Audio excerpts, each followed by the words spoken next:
Okay, Gunther, you ready for the show to begin? Wank. Guys, so first off, I want to apologize for my lack in appearance. I meant to say appearance. I just got out of the bath because I needed to calm down. But anyways, I'm going to be explaining a situation that happened on my bus today that was rather interesting.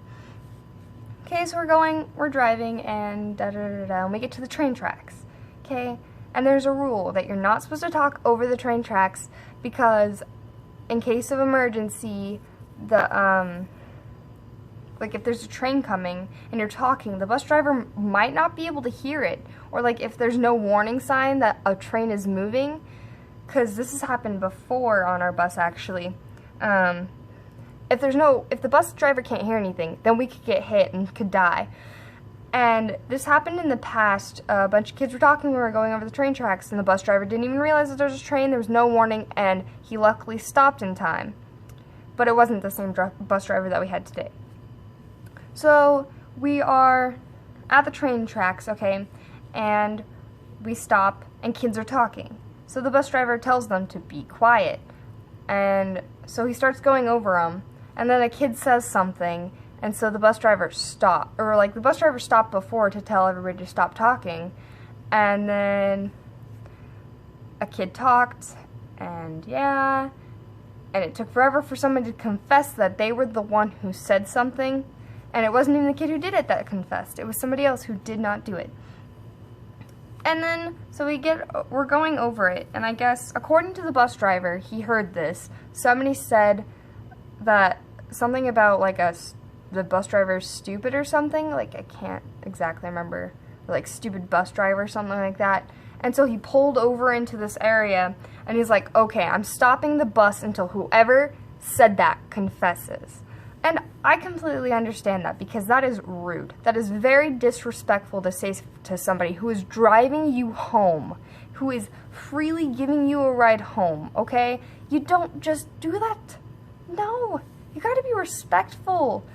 Like, this bus drives me insane. I have been riding buses for years now. And kids on this bus are so disrespectful and inconsiderate, it pisses me off. So I normally just listen to music just to drown it out. So the bus driver pulls off and over into like this building area, and he starts yelling and getting mad, and he just wants to know who said it so we can leave. And he tells us, we are not leaving until whoever said that confesses. So we're there for quite a while, and he keeps talking, but of course, me being the person I am, I don't know why, but I started to have an anxiety attack. And I started crying and I couldn't breathe. I needed to get off that bus. It was partly because of claustrophobia. Being stuck in a small space without movement freaks me out. And also all the people talking all at once, it freaks me out. I can't handle multiple voices going on at once. It just sets off something in my brain and freaks me out. So I start having an anxiety attack, and I start crying, and I, like, raise my hand to try to say something to the bus driver, and I'm like, I have to get off this bus. I can't breathe. And I just started doing, the whole, yeah. And everybody was, like, looking at me, and I'm, like, really ashamed at this moment. And so he's like, okay, come sit in the front of the bus. So I sit down, and of course, I'm freaking out, and all these little kids, like, the really nice kids on this bus, they're rubbing my back and asking if I'm okay and trying to make sure that I'm okay. And finally, the bus driver's like, do you want off the bus? Just stand over here. And I'm like, yes, please. And so I got off the bus and stood on the side of it, because I could not handle what was going on at that moment. I could not breathe. I was freaking out. And this whole situation was stupid because the person who said that didn't want to confess to what they said. It's like, why say something if you're not going to take credit for it? Like, honestly, it's better to say something to a person's face than to say it behind their back if you honestly mean it. It pisses me off.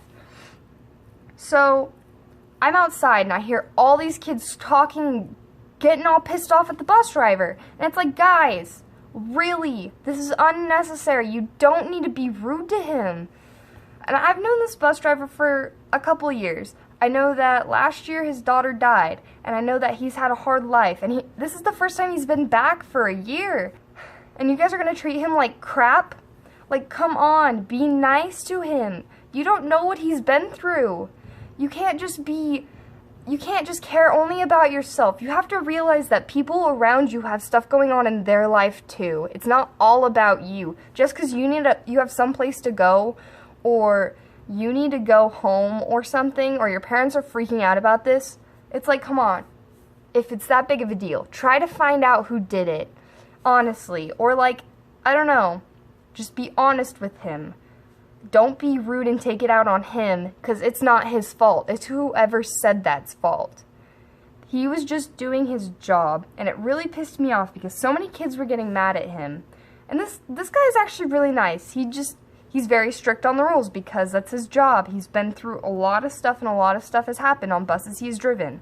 I completely understand that. I've been on buses since I was in kindergarten, and I am in 11th grade now. I know what the rules are, and I know how bus drivers are supposed to handle situations, and he did exactly what he was trained to do. Now, after a while, like, it had been past the time that I would have gotten home. I would have gotten home at 3, but we were still there at 3, and I got home at 3:21, or around 3:21, because he just finally gave up on trying to figure out who said it. He was just like, okay, the bus barn, or the manager of the buses or whoever's going to figure this out, because they have cameras everywhere and they can hear stuff and everything. So I'm like, thank you. I just want to go home right now, because I was still trying to calm down. I was still trying to like get myself together. He actually let me stand outside until it was all done with. Like he told me to come back in, and he just like apologized to me. He didn't want to like cause that to me, and he didn't realize that I had anxiety, which I completely understand. And when I got off the bus, he actually apologized to me again, and he told me that he didn't mean for that to happen. He didn't want me to freak out or anything. He just wanted to figure out who said that. And I even wrote him a note apologizing for their behavior, because I know that they wouldn't have. And honestly, a person who's kind, even if that person isn't kind, they don't deserve to be treated rudely. People have stuff going on in their lives. You have to realize that. You have to be empathetic. You have to put yourself in their shoes. You can't just say something and not think about how that'll affect them. Like, it kills me when people do that. But anyways, that is the end of this video. I know it's really long and it's kind of pointless. I just needed to get that off my chest. Just kind of really annoyed with kids being inconsiderate and being rude. It's not okay, really. Like, it just kills me. Anyways, have a nice day, guys. I hope your day is better than mine has been. Failed 2 tests today. Anyways, I keep saying anyways. Have a nice day.